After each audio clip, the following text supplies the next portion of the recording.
Am I the a-hole for not giving my friend one of the free products from my skincare order? So I ordered a bunch of stuff during a skincare sale, and they had this promotion where if you spent over a certain amount, they gave you 3 mystery gifts.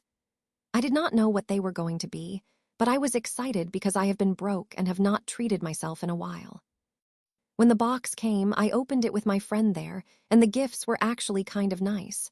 A lip mask, a jade roller, and this little overnight cream I have been wanting to try. I was like, oh my gosh, cute, and set them aside with the rest of my stuff.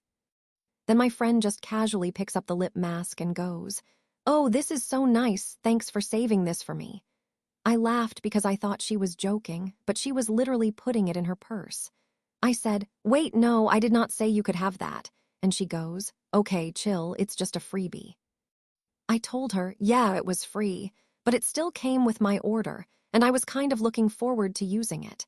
She got all weird and said I was being stingy and that, if you did not pay for it, it is not even a real gift. I did not even know how to respond to that. I am not mad. I just feel kind of awkward now and like maybe I overreacted about something small. But also, it was mine. Am I the jerk? If you did not pay for it, it is not even a real gift. But you did pay for it, which is why the company gifted you those items. Her logic makes absolutely no sense. Not the a-hole, by the way. That girl is acting weirdly entitled to your things. Am I the a-hole for not allowing my roommate's boyfriend to use my car, even though it caused him to miss a job interview? You are not the a-hole.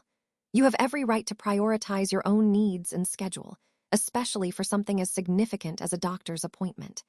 You are not obligated to lend your car to someone you do not know well, particularly when it would inconvenience you. It's understandable to feel a little bad, but you should not have to change your plans for someone who is not contributing to your household and does not officially live there. It seems like you have already been accommodating by tolerating his presence and use of resources in your shared apartment. Not the a-hole. You were planning to use your own car at the time he asked to borrow it. Even if you were not, you are not obligated to lend someone your vehicle just because they ask. Jess backed him up, saying I could take an Uber to the doctor, just this once, because his interview was more important than my checkup. If the interview was so important, he could have taken an Uber himself, used public transit, asked someone else for a ride, or even rented a car if he wanted it so badly. He did not care enough to plan, and that is not your problem. Am I the a-hole for asking my mom to help me with gas after she called in for me? I, a 20-year-old female, and my mom, a 58-year-old female, still live together. One morning, as I was getting ready for work, I went into our shared living room to get my shoes from under the bench by the door. My mom said, "What are you doing?" I replied, "Getting ready for work." "Why, what's up?" She then told me, "Oh, you're not going today. I called out for you," which I initially thought was a joke. I laughed and continued putting my shoes on. She insisted, "I'm not joking." "I miss seeing you, so I told them you were sick." I was not. "Keep in mind, we still live together," I responded. "Then how am I supposed to have enough money for gas this week?" She replied, "I do not know, figure it out." At that point, I was not pleased, especially with that comment. So I asked, "Are you going to pay me the money I missed out on while not being at work?" To which she responded, "No, that is not my responsibility. Why would you even ask that? You know how broke we are." I just stood there, kind of dumbfounded. Am I the a-hole for expecting my mom to help with my gas after she called me out of work? Edit, for those suggesting I should have called them back and told them I would be there. I tried. My mom is best friends and went to school with my head manager. I called and told them I would be there, but was told I was no longer needed that day since my shift had been covered. She called about 2 hours before I had even woken up. Not the a-hole. Then, did you call work back and let them know you will be coming in and that your mom should not be listened to or have any say? Am I the a-hole for not allowing my sister to wear my wedding dress for her own wedding? Basically, I am 5 years younger than my sister, and we are really close. She came wedding dress shopping with me a few months ago, and when I found my perfect dress, I bought it. However, she fell in love with it as well and said things like, "If you do not buy this one, I am going to buy it for myself."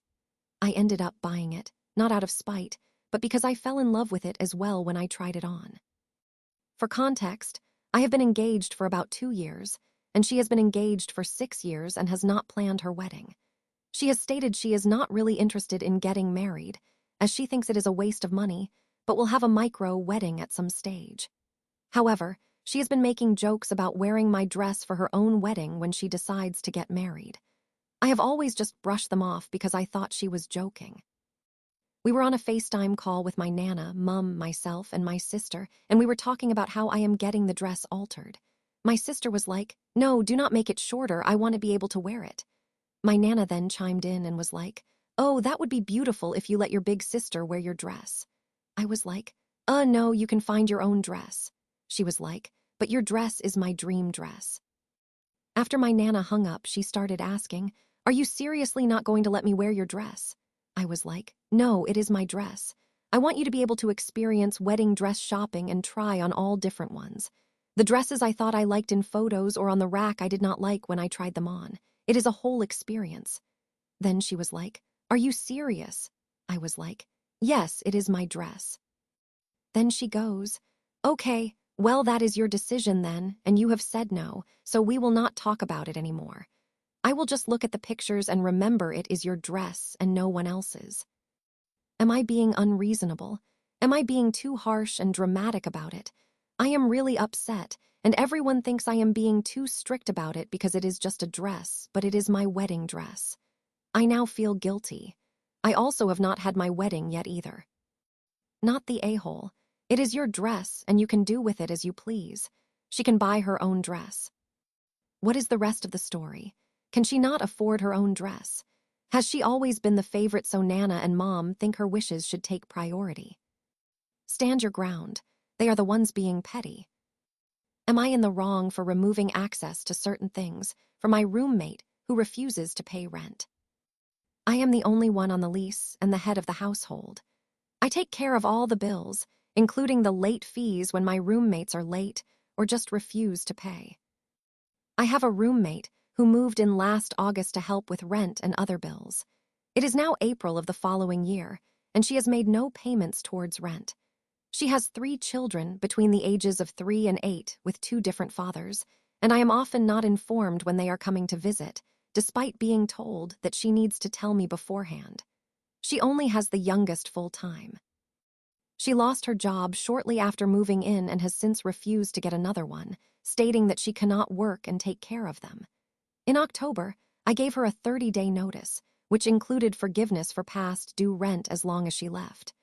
After the 30 days, she stated that she was not going to leave and that I could not make her because she's been there long enough.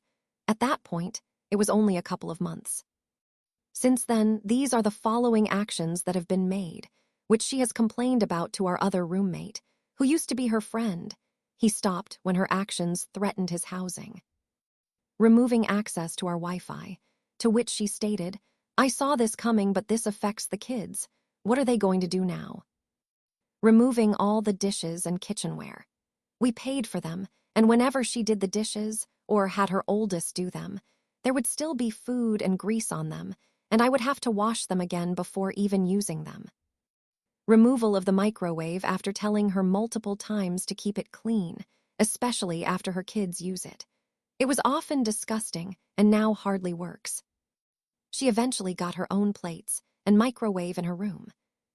We thought about locking the fridge and freezer, as our food has gone missing multiple times. We installed cameras in our rooms, as some small items have also gone missing. Since her refusal to move out, she has been banned from Dollar General due to theft, refused to find work or follow the rules, has more than tripled our electricity bill, which was $30 prior to her moving in and almost $200 in the winter, will not contribute to anything, and we had to have a 4th roommate move in, for which we do not have the space, just to cover her rent. My landlord is aware and refuses to take action. I believe that, when you have children, they are entirely your responsibility. They are also the only reason I did not take further actions to have her removed in the winter. Due to the children being involved, it has made me feel bad when pursuing actions and has been the main reason for the delay of said actions. However, They cannot be used as a crutch to guilt-trip people into allowing you to do whatever you want. The freeloader has absolutely no remorse for her actions.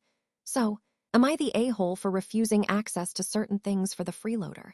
Does anyone have any advice that could help resolve this situation? You are not the a-hole, but why on earth have you not involved a lawyer and started a formal eviction process?